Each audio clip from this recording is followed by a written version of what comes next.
Um, right, folks. We are joined by a very, very special guest here, Alan Marron, who is a tipster for Bowen Racing and tips at Dundalk every single week.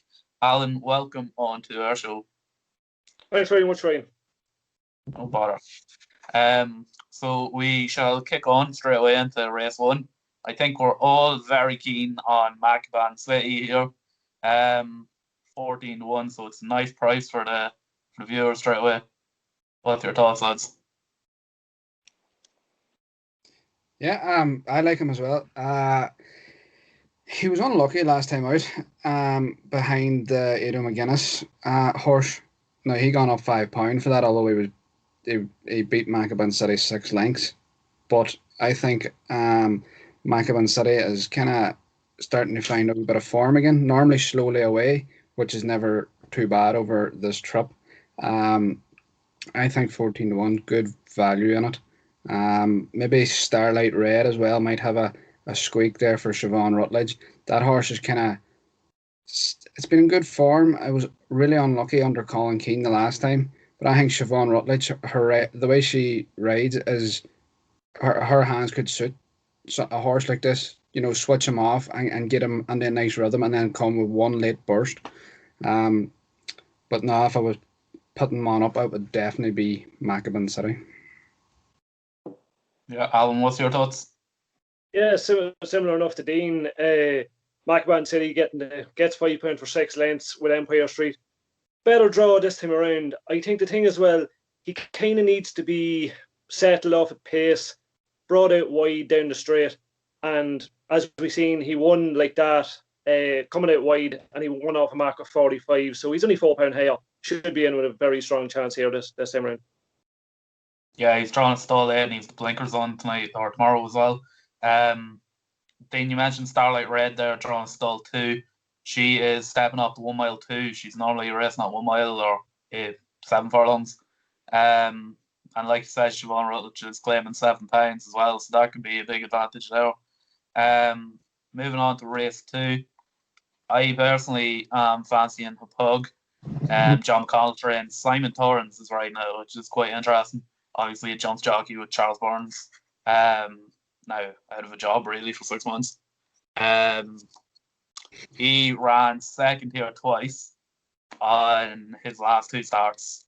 At 9-2, he looks very good. He had a few runs now on the turf in his career, but wasn't great on that. So possibly it's fair to say that he prefers the sand at Dundalk anyway. Yeah, I like Chateau Massar for Chris Hayes. One last time out.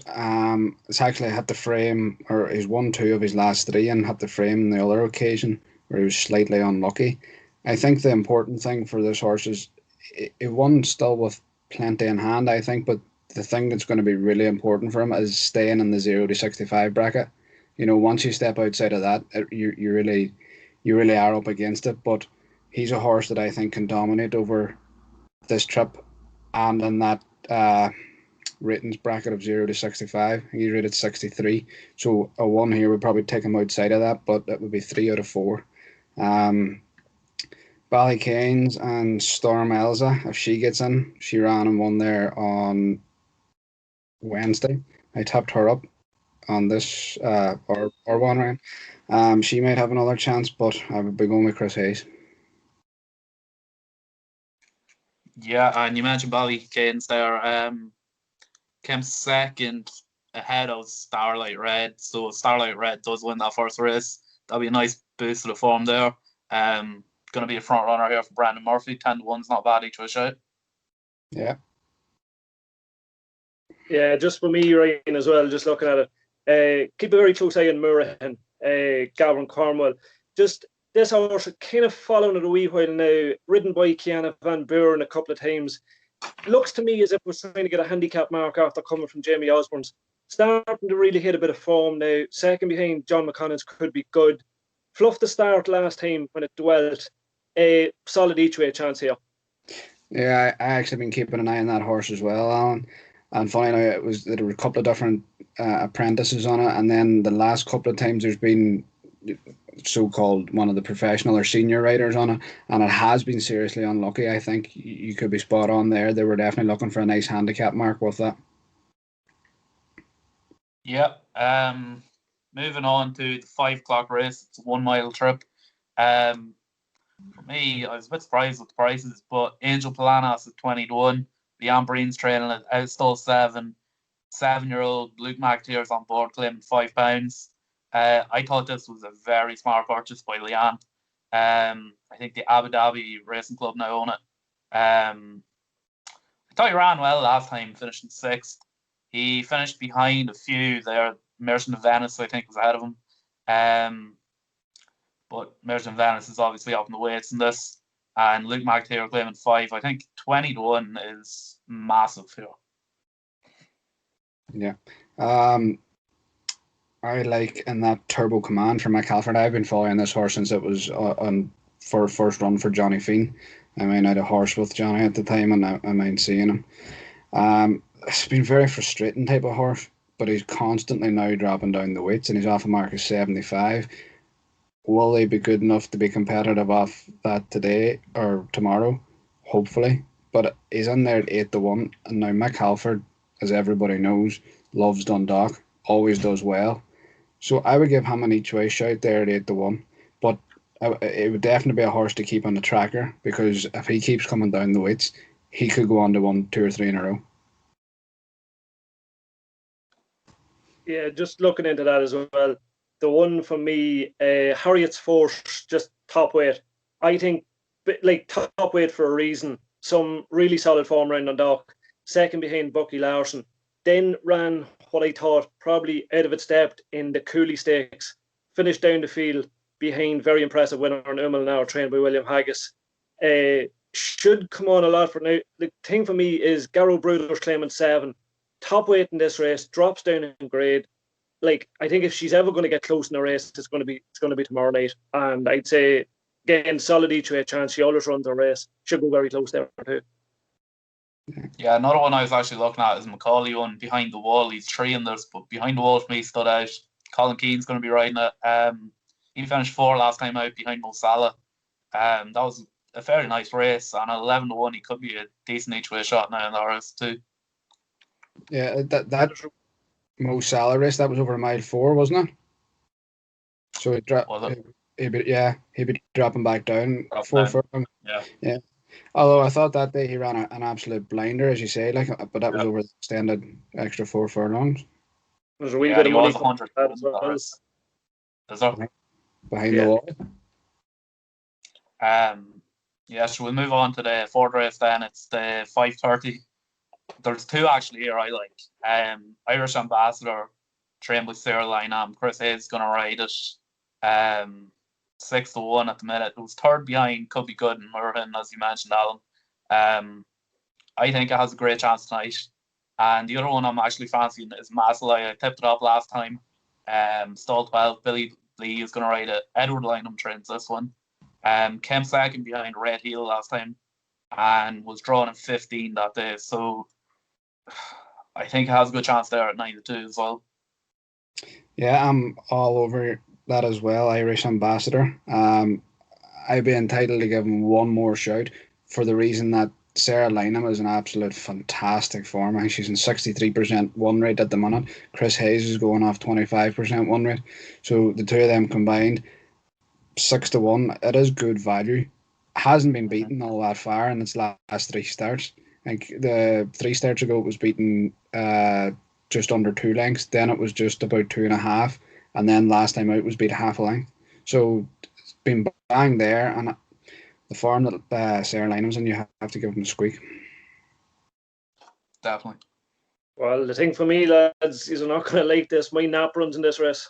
Ooh. And the John McConnell trained Tansik.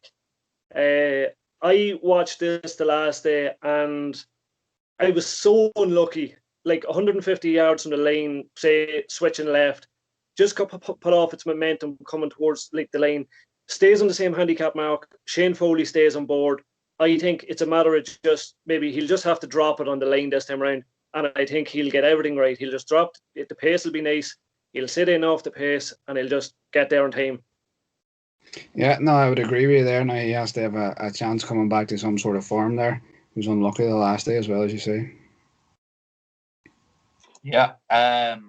Shall we move on to the 6 o'clock race? It's the 45-65 handicap over a mile. For me, Munfallet at 10-1. Install 8 Ross Coakley's riding.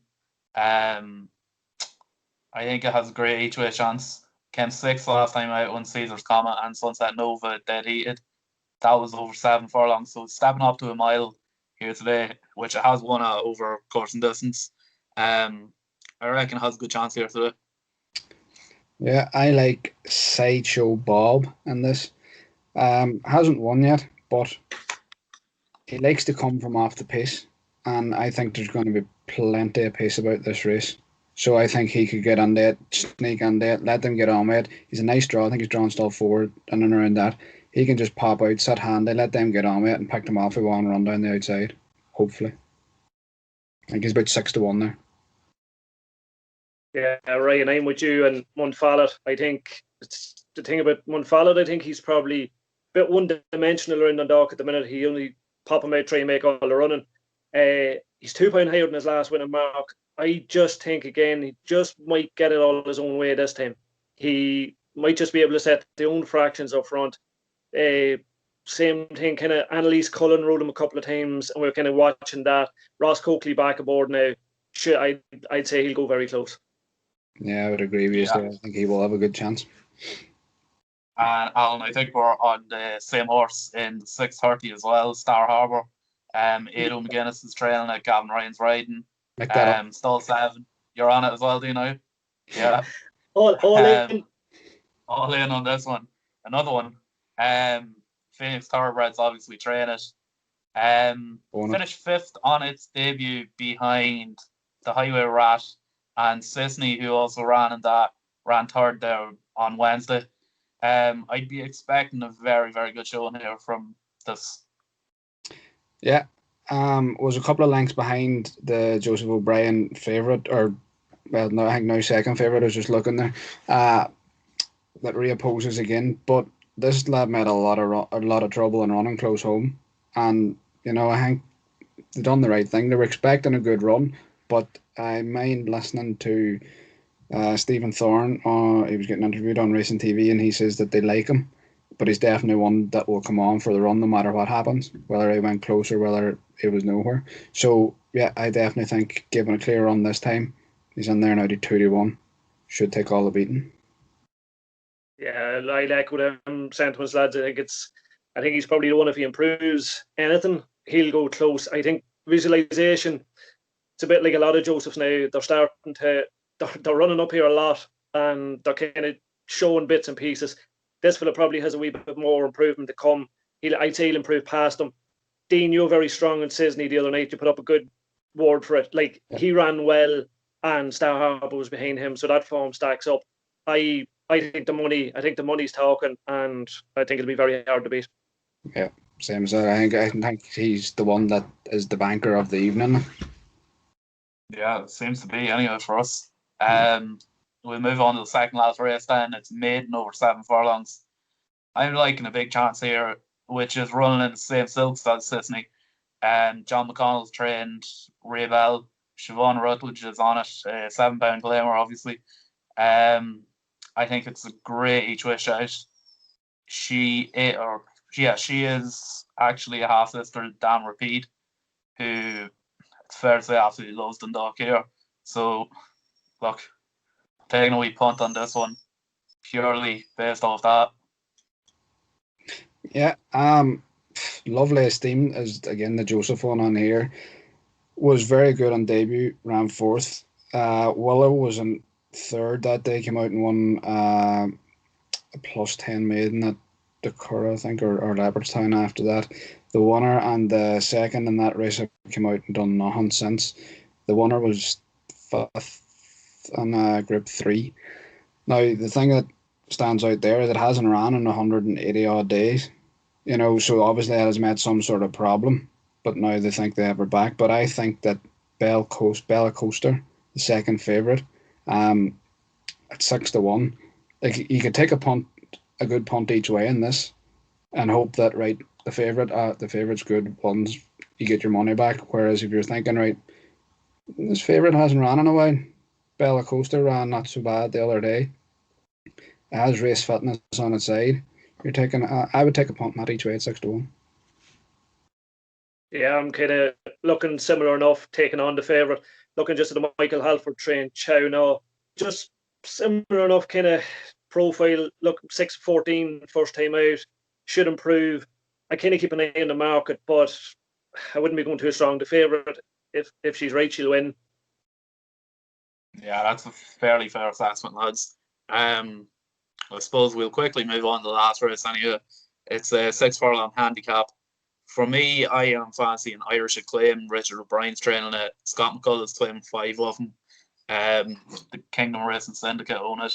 John was on their Irish Racing Hour podcast there not so long ago, and was very, very keen on it. Said that he couldn't get over the price, and of course he did go out and win that night at 14-1. I think they made an absolute great decision to geld this lad. He's won twice now since he's been gelded at 3 starts. Yeah, he won last time over 7 furlongs, and the first time he ran, he won over 6 furlongs. So stepping back down shouldn't be too much of an issue here.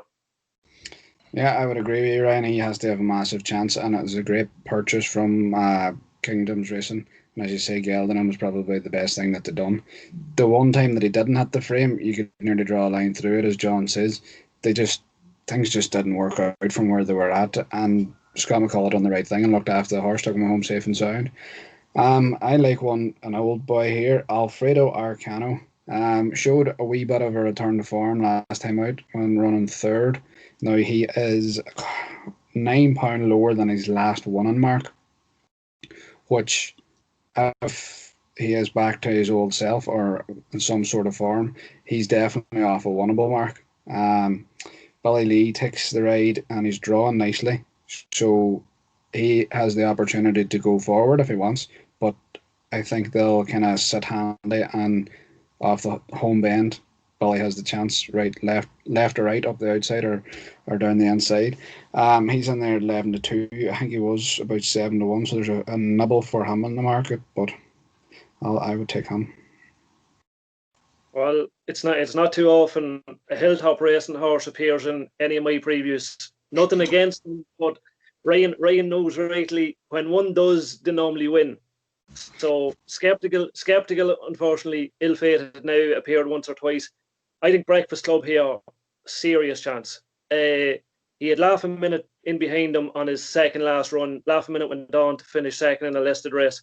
This horse now, he's gelded, tongue tie on, back to 6 furlongs. He needs to kind of be ridden for a bit of luck. And I think Colin Keane on his back, he'll be able to drop him in. There should be plenty of pace. Come with a bit of luck down the outside, and he'll be the one staying on late and fast. Yeah. He's got a good draw to be dropped on and kind of rode for a bit of luck, isn't he? He's drawing there out in 17 or something like that. Yeah. Or 15. Yeah, and like you said there, Alan, it's not often you tip up a hilltop one. I think the last one you tipped up was skeptical as well. Yeah, that's it. It's been a while. Yeah, you usually try to get them beat. Yeah, I suppose moving on, we'll probably give a nap, a next best, and an each way. So we'll start with you, Alan. Yeah, well, my nap's Tanseek. My next best, I'll go with Star Harbour as my next best. Probably the each way one on the night. Go Macaban City in the first. It's probably solid each way chance. On to you, Dean. My nap of the evening, I will go for Chateau Massar. My next best, I will give it to Star Harbour, and again I'll side with Alan, and the each way shot of the night would be Macaban City. Yeah, we're kind of all very similar here. My nap would be Star Harbour. My next best probably would be Irish Acclaim in the last race, and my each way is going to be Macaban City as well. So we're fairly in agreement about 2 of them anyway. Yeah. Definitely. Right, folks, that wraps things up then. Hope you enjoyed watching that, and thanks, Alan, for coming on. No bother. Cheers. And make sure to like, subscribe, and drop a comment below. Boom.